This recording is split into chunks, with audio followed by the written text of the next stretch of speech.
Good afternoon. I'm speaking to you on behalf of curriculum in our schools. Curriculum is a term that we are all familiar with. Whether we are classroom teachers, specialists, administrators, we are all exposed to curriculum in some shape or form.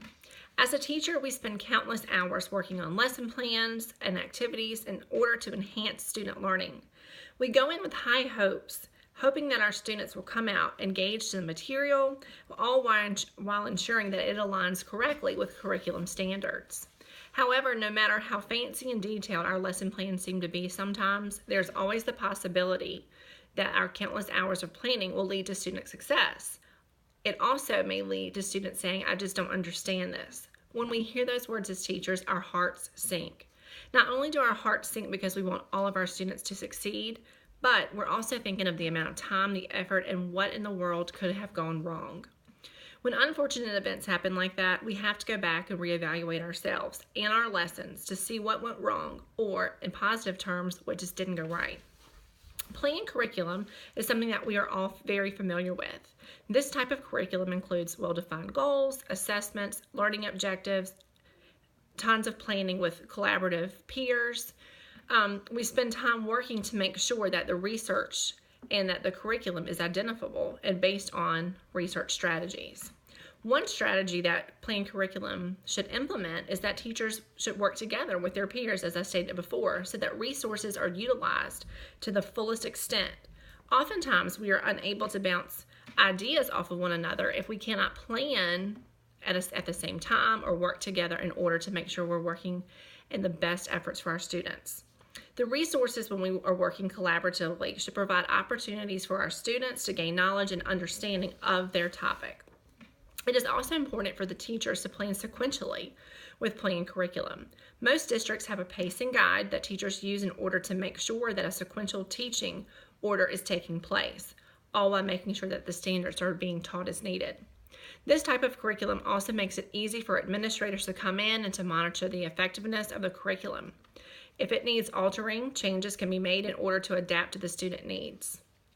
After the collaboration and time of planning has concluded, we're going to move on to what we call implemented curriculum. This is actually where we are teaching and the material is exposed to the students.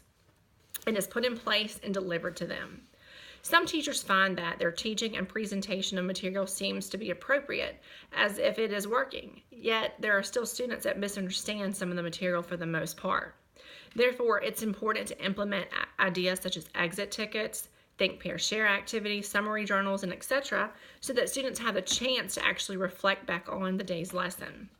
By completing activities such as those, the students are able to see what they are actually learning and what they actually comprehend versus what they're not understanding. Also, using strategies that involve self-reflections and student goal settings are high engaging and very effective for all students. This allows the students to keep track and reflect on their own progress, their accomplishments, and or their weaknesses. Lastly, there's hidden curriculum. This is where most teachers are not prepared for. Hidden curriculum involves unwritten and unofficial goals and lessons. There are so many times when we're teaching a subject that we kind of get astray and it leads from one thing to another. That's almost that hidden curriculum sneaking out where students are making connections about something not related to the objectives that we had planned initially. Students are often exposed to lessons that aren't mapped out. They're not planned to the perfection in our lessons, just how we think they should be because we're the teacher and we're up front and in charge.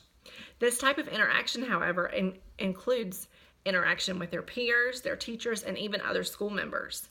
Is often referred to as hidden because it is typically not acknowledged. This type of curriculum also reinforces formal lessons that have been taught. Using classroom strategies that involve students working together in groups to increase exposure to cultural backgrounds and experiences is very important with this type of curriculum. Even though we don't realize it, students are sometimes and oftentimes working better with their peers and learning more examples from peer interactions, as well as making connections to the world around them. Overall, it is very important to be aware of all types of curriculum when setting out to teach our students. We use most planned curriculum so that we have an idea of what we're going to teach, especially if we're concerned about meeting certain standards. We want to have it mapped out. We want to have that pacing guide just the way we want it. We want to have our lesson plans mapped out to match the pacing guide, as we kind of have a check-off sheet as teachers to make sure that we're teaching exactly what we're supposed to be. However, we have to look at our students' needs sometimes, and what we actually implement, we have to be flexible, because sometimes when we get in there with our plans from the plain curriculum and we realize our students are not exactly where we thought they were, or if we think that they need something extra, we have to implement what those kids need. So that can be, something to change. The hidden curriculum is interesting too, because like I said, our kids, we want them to work together. We want them to learn from each other, different cultural backgrounds. We are reaching out to them to work with each other to map out key